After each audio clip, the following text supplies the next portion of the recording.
শরীয়তপুরে বড় ভাই জাহাঙ্গীর শিকদারের মৃত্যুর খবর শুনে মারা গেছেন ছোট ভাই মোহাম্মদ আলী। এমন ঘটনায় শোকের মাতম নেমেছে পরিবারে। বুধবার ভোরে শরীয়তপুর সদর উপজেলার আঙ্গারিয়া ইউনিয়নের খায়েরচর গ্রামে এই ঘটনা ঘটে।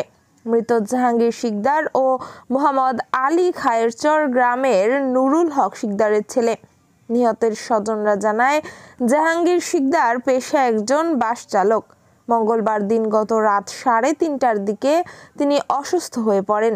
পরে স্বজনরা তাকে সদর হাসপাতালে নিয়ে গেলে কর্তব্যরত চিকিৎসক তাকে মৃত ঘোষণা করেন। এদিকে বড় ভাইয়ের মৃত্যুর খবর জানতে পেরে নিজ কর্মস্থল মাদারীপুরের খাগদি এলাকার একটি মাদ্রাসায় বসে অসুস্থ হয়ে পড়েন ছোট ভাই মাদ্রাসা শিক্ষক হাফেজ মোহাম্মদ আলীও। পরে তাকে দ্রুত হাসপাতালে নিয়ে গেলে তাকেও মৃত ঘোষণা করেন কর্তব্যরত চিকিৎসক। এদিকে দুই ভাইয়ের এমন মৃত্যুর খবর পেয়ে এলাকা জুড়ে নেমে এসেছে শোকের ছায়া।